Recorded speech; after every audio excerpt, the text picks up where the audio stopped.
Alright, well, recently Hoyoverse did just drop some big news alluding to the fact that some characters, old characters mainly, will be receiving some buffs in version 3. Whatever. We don't know when these buffs are coming, what they'll look like, but I just thought this would be a nice, fun thought experiment to theorize, what characters could get an upgrade. Now, as you can see, these are my tiers. First of all, if a character needs big changes, this can be some kit changes, big multiplier changes.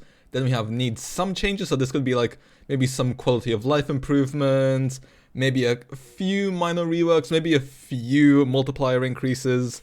And then we have these small / future changes, so maybe right now they only receive like one small change, to make them more in line with current units, mainly quality of life. Or maybe they just need some changes in the future, but not quite yet. So maybe like in version 4, if the difficulty goes up again, maybe these are the characters which then will need to get buffed. We have Eidolon buffs as well. Now, I'm not doing this for any limited 5 stars. This is only for standard 5 stars. Maybe there are some units who need to get a few buffs to the Eidolons just to add some stuff into their kit, and considering the fact that we have got a standard character selector, we have the 300 wish selector, and the game's been out for a while, there are probably some people who have some early constellations for some 5-star characters, so maybe it would be nice to include some buffs in those.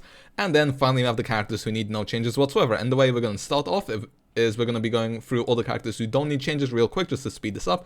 So first of all, Bronya, I actually don't think you can really change Bronya, because if you add in some changes, the biggest complaints, people complain about her being SP negative, but if you make her SP positive, I think she collides too much, or even neutral, then she collides too much with Sunday and Sparkle, so I think she's fine as she is.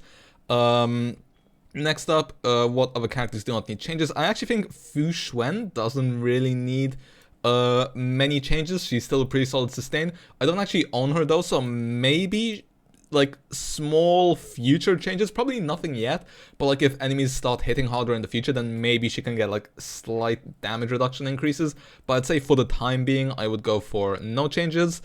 Topaz probably goes in the no changes. She definitely has her spot in the current meta in the follow-up niche.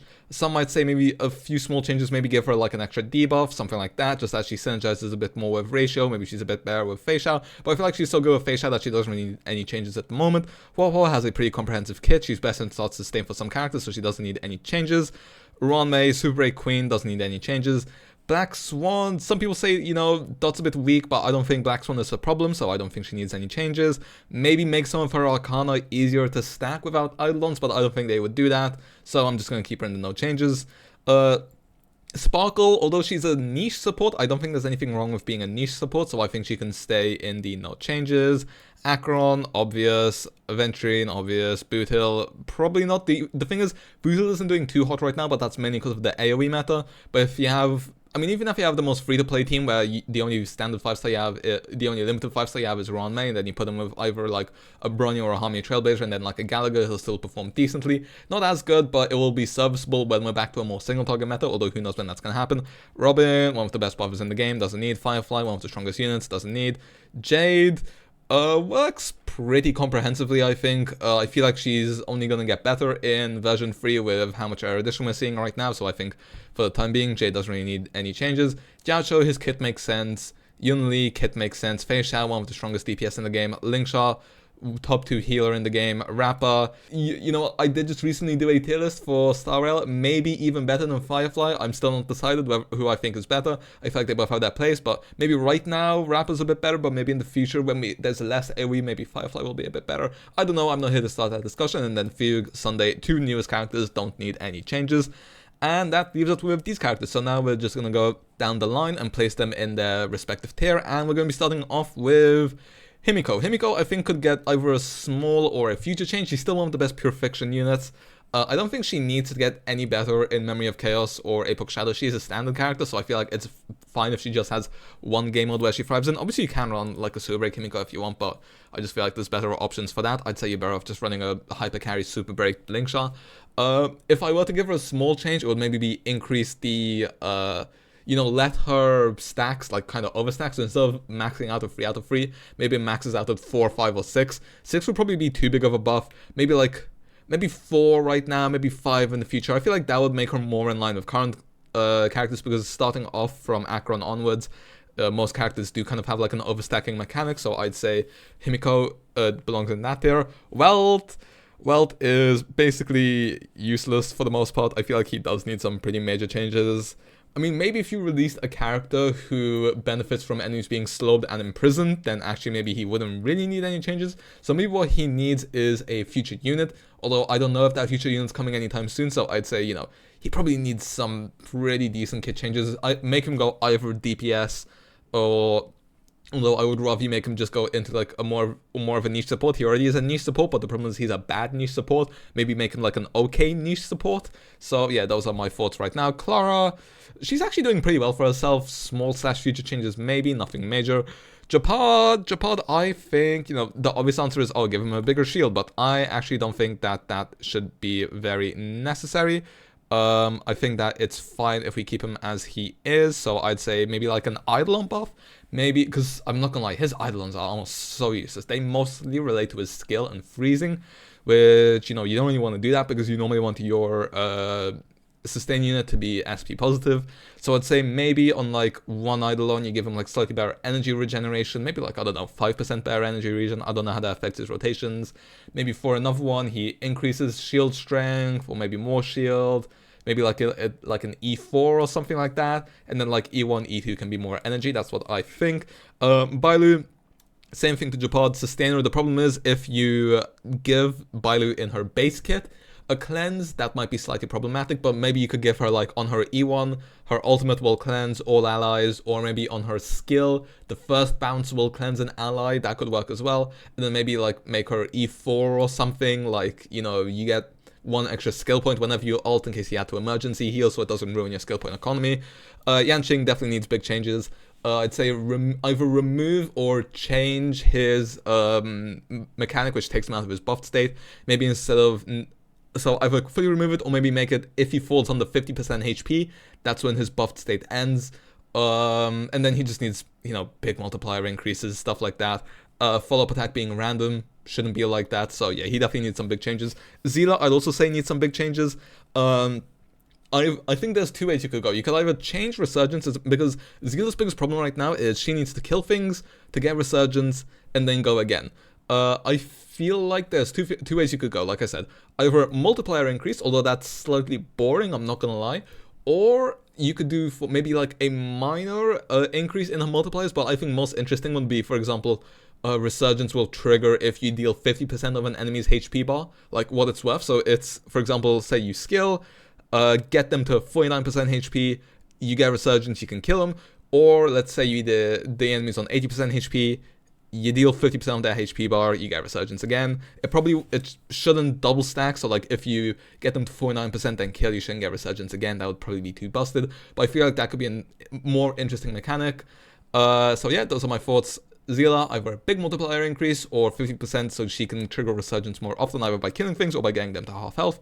Jingyuan, he's, Sunday was such a big buff for him that he only needs small / future changes. A few things I can think of: quality of life. If he's crowd controlled, don't completely cancel Lightning Lord's turn.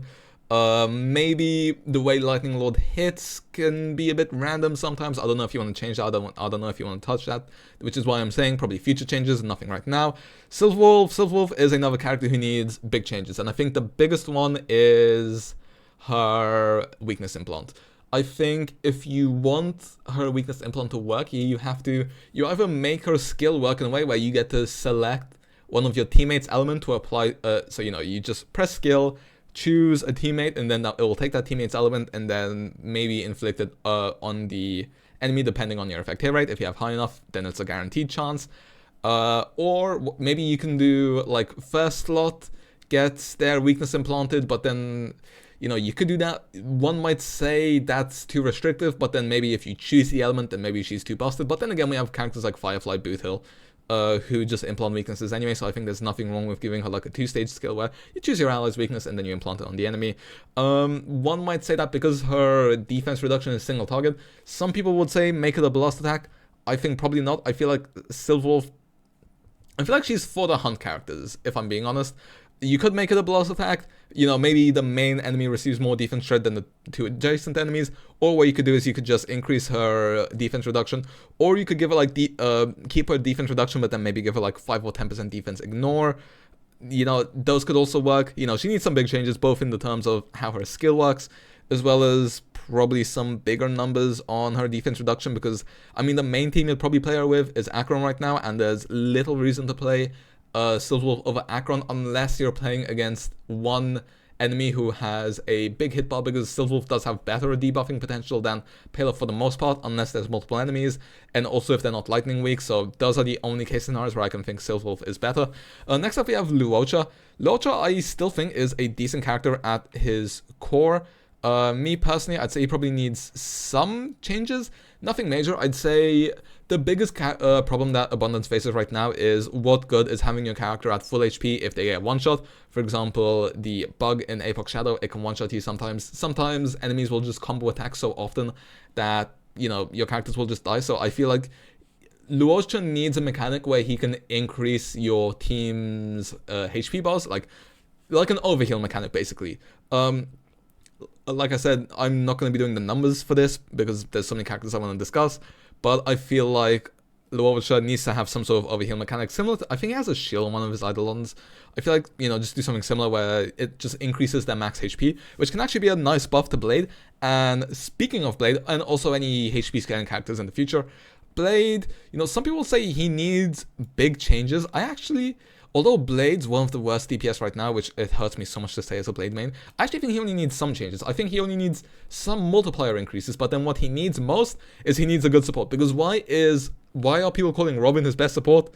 Because, I mean, I know why, because she basically is his best support, but why is one of Blade's best supports someone who increases attack? Like, Robin's main buffing capability, other than the turn advancement, is the attack buff. So Blade just needs a support which synergizes with him better. So I'd say he needs some multiplier increases and then finally give him a unit which actually, you know, works with him properly.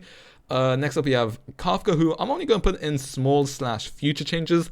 I know Dot's not doing too well right now, although I do feel like Dot would benefit more from a future Dot support. I feel like there's nothing wrong with that. I feel like Robin and Rodney should have their base teams. I don't think you shouldn't need Robin for the Dot team to make it decent.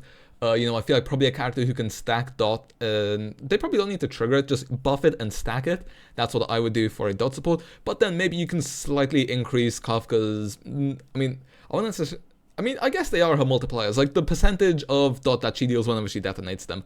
I feel like that could get a small increase.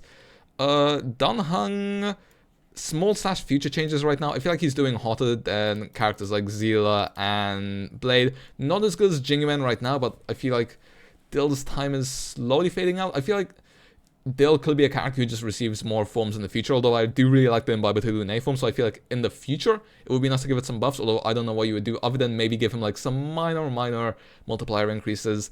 Jingliu is a character who probably needs more buffs than Dill, but I don't feel like she needs as many as Blade. Actually, she probably needs some decent damage multipliers. The thing why I feel like Dunhung's now doing the best of these three is that, you know, we have so many buffs and his damage multipliers are quite high. And, you know, if he stacked that with good buffs, he actually benefits more from the good buffers than these two do. So I feel like he needs them less than these two. Although, is Jingliu on Blade or Dill team, Dill tier? I feel like that depends on your outlook. I'd probably say they're quite similar. I mean, I'll just do this for the time being. I feel like whenever I play Jingliu, sometimes she's missing like 5 or 10 energy. Maybe you could give her that. I don't know what else you would do other than multiplier increases. So yeah, small/future changes. Argenti, pretty good place in the meta right now. Maybe you could increase his multiplier slightly, but I feel like functionally he works pretty well as a character. Doctor Ratio, similar thing, small changes. Maybe give him like plus 20% base chance to inflict a weakness, because what is it, like 40% base, which I think is kind of crazy. So I feel like it should probably be 60% base, just make him slightly easier and more comprehensive to play. So yeah, that's what I feel right now. I feel like these 6 are probably your priority units. Also, we are only doing 5 stars, not 4 stars, but that should have been clear enough. Just looking real quick, did I miss anyone? And the answer is no. So yeah, I feel like these 6 you probably need to focus on the most. Maybe include these 2 as well, and then these ones can be kind of on like a watch list for maybe halfway through the version, or later on down the line. Like I said, these 3 could definitely go up in my opinion, because I mean, they're not doing the hot. Argenti's doing pretty decent right now, but these 2 aren't doing the hottest right now, although there's just a question, you know, do they need better supports, or is their time kind of over? I don't know, you could do this. I feel like any of these combos are fair, but then, like I said, I feel like these are your biggest priority. So yeah, let me know your thoughts down below. If you have any specific buff ideas which you think are great, leave them down in the comments. Could be a interesting discussion, but I will leave you guys with that. And yeah, see ya.